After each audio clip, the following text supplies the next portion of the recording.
What is going on, guys? Joey Suggs here. Welcome to today's video. Welcome back to the channel. Welcome to the channel if you're new. This is gonna be a recipe-packed video. If you caught the last video, it was a grocery haul, and with that, I shared a couple meal prep recipes. This one is gonna be a little bit of a continuation of that, but more based on just the everyday, simple, go-to, quick recipes that you can make that are gonna be high in protein, low in calories. Some of them are meal prep recipes. Some of them are just some of my all-time favorites. At any point where you learn something, or you like something in the video, make sure to press the thumbs up button. It does help the video out quite a bit. And if you're new to the channel, you wanna see more recipe videos, please get subscribed, become a Suggs subscriber. You're not gonna regret it. Now, in the grocery haul video, we did cover some breakfast meal prep recipes. I have one more that I absolutely have been loving to make for breakfast recently. So let's go ahead and start with my signature at this point, avocado toast. All right, first step's gonna be get a pretty pink bowl and then a pretty brown avocado. And I have this little cheat sheet avocado machine that you can just go ahead, slice it in half.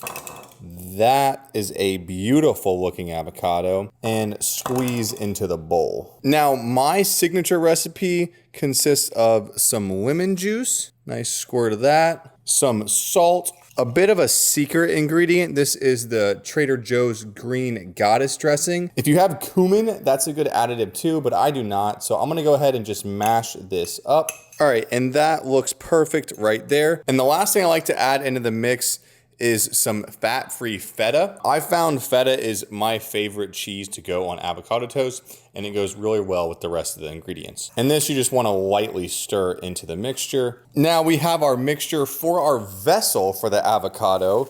We're gonna use these Thomas bagel thins. Everything bagel seasoning, 110 calories per bagel. Really, really nice. I'm gonna toss this in the toaster. And while that toasts, I'm gonna slice up 2 boiled eggs. I normally do 3 boiled eggs, but these come in packs of 2s. These are from Costco. And I'm actually going to slice them pretty thin and then take out all the yolks. I don't really need the yolk in this, and it's gonna add a little more protein into it for a lot less calories not having the yolk. All right, our bagel's nice and toasted. Next step is assembly. A beautiful thick smear of avocado, then gets layered on the eggs. And as a final touch, a drizzle of balsamic vinegar glaze. I cannot explain to you how good this is on avocado toast. It makes all the difference. All right, people, and breakfast is served. That does look beautiful, by the way. I'm telling you, everything in this plays so nicely together. I really feel like I perfected the avocado toast at home. Like, this is what I crave in the mornings now. It's so hard to beat. The different flavor combinations, and the texture combinations just, like I said, play so nicely together. Definitely recommend using 3 eggs instead of 2. Whenever I show you the calories and macros, it'll be with 3 eggs. But for a breakfast, and even if it's nighttime outside, still a very, very good, simple meal to have. So for everything you see on the plate, including 3 eggs instead of 2, 365 calories. Not bad. That's 1 calorie for each day of the year. And when you go into the macros, 23 grams of protein, a good amount of fat, and a good amount of carbs. Once again, a very good, well-balanced breakfast. Yeah, for me, this has been the go-to morning meal.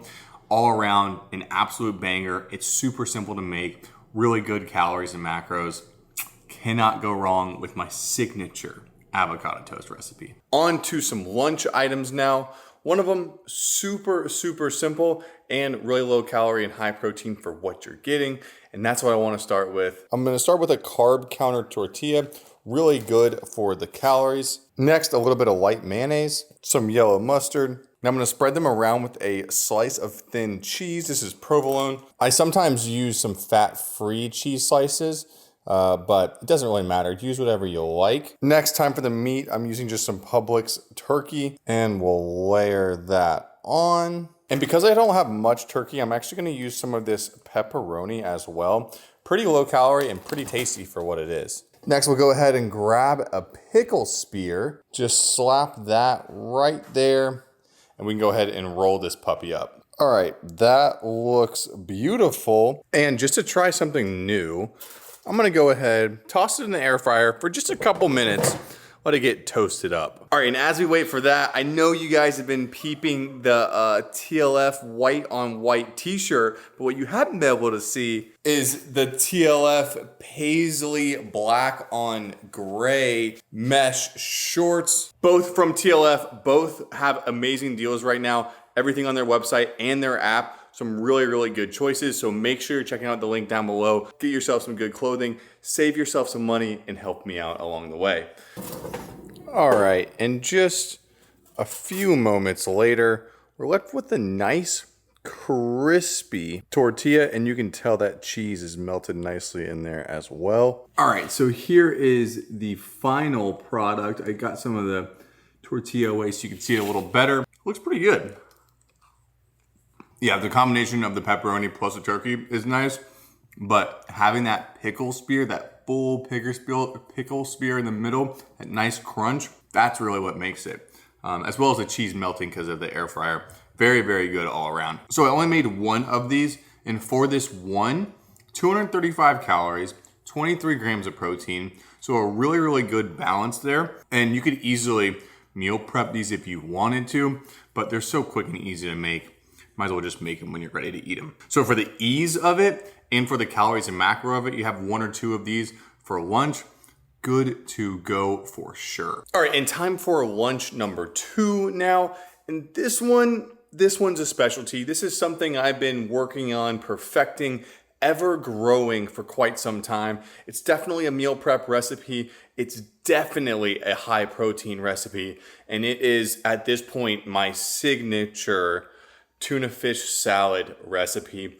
Even if you don't like tuna fish, stick with me. I promise this one is just a little different and I think you might enjoy it. First things first, obviously tuna fish. I'm using the canned tuna fish from Costco and I'm gonna use 3 cans total for this and it should make about 5 meals, I think, in all. By the way, this is completely strained dry. I did not want any water in this. Now, in no particular order, we're gonna add all the ingredients. First thing is going to be light mayonnaise, and I'll do 5 servings of that. Up next, yellow mustard. I like to add a lot of this as well. Next, I like to use some sort of hot sauce, add a little bit of spice. This is a little different option for me, but I wanna try it out. And this is obviously just to taste. I'm just gonna do maybe a couple tablespoons. Up next, this is what I think really makes it amazing, and that is no sugar added sweet relish. And what's nice about this is 0 calories compared to normal relish, which has a decent amount. So I like to really load up on this as well. Next, as always, salt and pepper. And you know what? Let's throw a curveball in there. I don't normally do this, but let's toss some diced jalapenos into the mix. Now the hardest part of the whole recipe, time to stir it all up. When it makes this sound right here, that's how you know it's getting good and mixed up. All right, people, that was probably the most simple recipe you'll ever see on YouTube. And what's nice about this is you can do so many things with it and add so many different things if you really wanted to. I've done it where I've added some like boiled eggs diced up, put it in here really nice. If you want to put some like fat-free cheese, the mozzarella or the feta goes really nice in here. And then as far as eating it goes, you can eat it with carrot chips for super, super low calories. I personally, my favorite way to eat it is with the pretzel crisps right here, which are still pretty low calorie, taste delicious. You can even make like a tuna melt with it. Do one of these bagel thins right here. Put the tuna over top, maybe a slice of thin sliced provolone over top of that. Put it in the oven for a sec.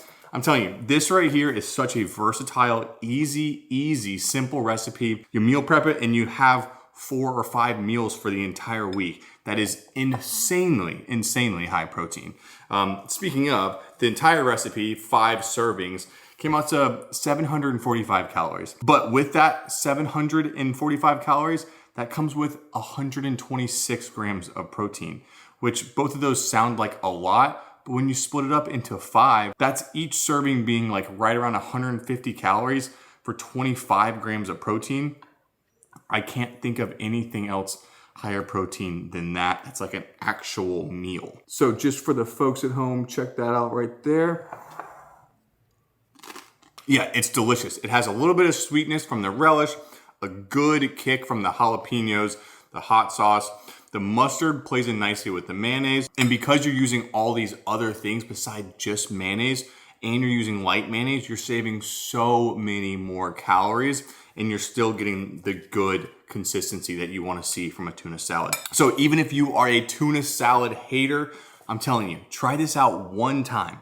You will not be disappointed. All right, it's now dinner time, and I want to focus more on meats and how I've just been prepping my meats and preparing my meats depending on what they are. Because one, I've really been enjoying them, and two, I've been making a lot of meat. So you may be saying you have steak and steak, but these are actually fillets. I got these at Costco, and this is a sirloin I bought in my grocery haul video. So what I've done here, cut it up into about 1-inch cubes, and it's been marinating for a couple hours in a combination of some Worcestershire sauce and some of this Japanese barbecue sauce. And the reason why I went for that cubing is because it's not the most tender meat. So if you cut it up beforehand, you're gonna get rid of some of that chewiness. And I'm gonna go ahead and cook this in the air fryer. Gonna kind of make it like hibachi style. So the first thing you wanna do with this, preheat your air fryer to 400. You want it to be preheated. You want it to be hot when you put that steak in there. And then we'll go ahead and toss it in. So by the way, I bought $73 worth of fillets. It made 11 of these size steaks.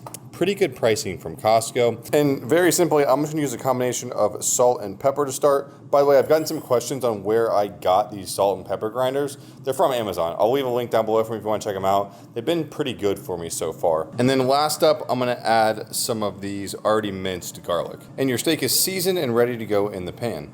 All right, now for our chicken, like I said, it's similar, but there is one more step that I like to do. I don't like a big, thick breast. So to flatten it out, I've been getting a really heavy roller and just, well, flattening it out. So that's much better, and it's gonna cook a lot more even and a lot quicker doing it this way. So I'll do this for all three and season them the exact same way I did the steak. Now I don't use it often, but I'm telling you, on fillets, some real butter in the pan is the way to go. I just do a little bit of knife shavings in there. And once this butter is completely melted in the pan, then I know it's time to put the fillets in. I like mine about medium rare, so I'll probably cook it for like 2 to 3 minutes per side, and that should be fine. All right, 7 minutes later, look at how these turned out. Beautiful crisp, nice and brown. That looks perfect. That right there has a beautiful crisp around it, and it smells amazing too. Crisp. Yes, it may be sirloin, but I'm telling you, you season it right, you marinate it right, you cook it right, and it is delicious. Tastes like hibachi steak. That's exactly what I was going for, like hibachi steak. Perfect. Fillets are finished. It smells like Ruth Chris in this house right now, I'm not gonna lie to you. But pan going back on the stove, and with the juices left over from the steaks, we're gonna cook our chicken. All right, I have the chicken cooking behind me, but I have to try one of these fillets. Nice warm pink throughout. So smooth, like the texture of the steak is smooth. How's that taste? 12 out of 10. All right, and as this finished up, look at how the chicken turned out. Beautiful char, and still looks very, very juicy and well cooked. All right, so I have a full dinner in front of me. So I paired up 2 of the small fillets with a half of the chicken breast, and then the sweet potatoes that I actually made in my grocery haul video, and then some green beans that I've shown before on the channel, but it's been a little while. So I've talked about pretty much everything else. Let's talk about the chicken real quick. I am obsessed with flattening out chicken breasts, making them really thin and cooking like this. They stay so moist all the way throughout. You don't get like a really dry part and then like a barely cooked part in the middle. The flavoring, the crisp over the edge is amazing with this seasoning and that touch of garlic. Oh man. That is so good. Especially cooking it in that leftover butter that we used from the fillets. It just all ties in so nicely together. It's so hard to beat like a actual good home cooked meal. Extremely balanced, extremely high in protein, and you know exactly what you're putting in your body. I just drooled on my table talking about that. Obviously the star has to be the fillets. So when you get them from Costco, they come really thick. I just cut them in half. I like mine thinner anyways, and they cook better for me, but they are incredible fillets. So sweet potatoes talked about in the previous video, just bake these in the oven. Very soft, really good seasoning on them. Very, very tasty. And the green beans I cooked in a pan. You actually put a little water in the pan and it helps them to like steam, gets them nice and soft, and then they sear as well, get a nice crisp to them. Very, very good like this. Now, don't get me wrong. This is a delicious meal, a filling meal, a large meal, and with that comes some serious calories and some serious protein. When I just put everything in the phone, we are sitting at 822 calories for this meal alone right here. It is well balanced. It is high in protein. It does have 94 grams of protein in the meal. That's pretty insane. A good amount of fats and a decent amount of carbs. Honestly, for an all-around dinner meal, something like this, pretty hard to beat. Also on the meal prep side of things, now we have a ton of leftover steak, a ton of leftover filet, and a ton of leftover chicken that we can use throughout the week in various amounts of recipes, tossing them in salads or wraps or making meals very similar to dinner. So just a few minutes of cooking gave us so much variety of proteins to use throughout the week. That is awesome. All right, now you guys know I couldn't leave you without a dessert. And I think you know what's coming because it's been my staple dessert for quite some time now, at least since I got the machine. And that is a Ninja Creamy, but I've never shown you this recipe before, and it might be my new all-time favorite. Starting it like all the other creamies with the Fairlife fat-free milk and about 350 grams of that. Now, protein of choice. This is Transparent Labs strawberry milkshake protein. And when you see what I'm mixing it with the Jell-O, it's gonna make a lot of sense. So we'll do about a scoop and a half of that. And enter the magic powder. We have sugar-free, fat-free Jell-O, cheesecake flavored. We want about 5 to 7 grams of this in here. By the way, I get this question a lot. Yes, you can use gelatin. It'll have the same effect, but just not the same flavor. And that's it. We can go ahead and give this a quick blend. And the saddest part of this recipe, set this in the freezer overnight to get frozen. Many unbearable hours later. All right, 24 hours has passed. We have ourselves a frozen solid creamy ready to be tossed in. All right, we're putting this in and we're gonna put it on light ice cream. So I ran that twice, put some milk in after the first run. And here's what we're left with. Look at that right there. I'm just gonna dip my finger in that. That is insane. So I'm gonna make a little room in here. Now to add to the strawberry cheesecake, I have a handful of some diced strawberries we're gonna put in here, as well as 1 sheet of the Honey Made low-fat graham crackers. These can just be crumbled in on top. Now we're gonna spin it one more time on the mix-in. And what we are left with, people, an absolutely beautiful full pint of strawberry cheesecake ice cream. Now, I will say I put a little too much milk in on that second spin. That's on me. I got a little heavy-handed, but it still turned out really, really good. Just has a little less thick consistency. But we got the fresh strawberries in there. There's a little bit of graham cracker. I'm telling you, I made this before with vanilla protein. It's good, but using the strawberry flavored protein in this takes it to the absolute next level. The graham cracker in there adds a nice bit of crunch. It's literally like you're eating the crust and the inside and I guess the entire slice of a strawberry cheesecake. I'm telling you, making and eating creamies never gets old and never ceases to amaze me of how good they always end up turning out. But then of course, my mind just instantly gets blown off my head whenever I go and look at the calories and macros. This entire pint of ice cream with everything included in there, it comes out to under 400 calories, 383 calories to be exact. Pop into the macros, and here's where it gets crazy. 62 grams of protein in this right here. That is mind-blowing, like absolutely insanely mind-blowing. It's like having a really big protein shake, but in the form of a full pint of ice cream that you can have for dessert. So I have multiple of these little containers, and I just kind of meal prep them every so often with a couple different flavors, and then I have my mix-ins to top it off with later on. But for an everyday, quick, easy dessert, if you prep a little bit beforehand, the creamies are 100% worth it. So I hope you guys enjoyed this video with all of these awesome recipes that you can go enjoy, make in your own life for your quick, simple, everyday recipes that you can have throughout the week. If you did enjoy the video, make sure to press thumbs up button for me. You have no idea how much it does help the video out, helps me out. And if you're not subscribed, I don't know what you're doing. It's free to do. The videos are gonna keep coming. The content's gonna keep flowing. So get subscribed, become a subscriber, and I will see you guys shortly in the next one. Peace. This the anthem. If you rockin' with it, put your hands up. Yeah. This the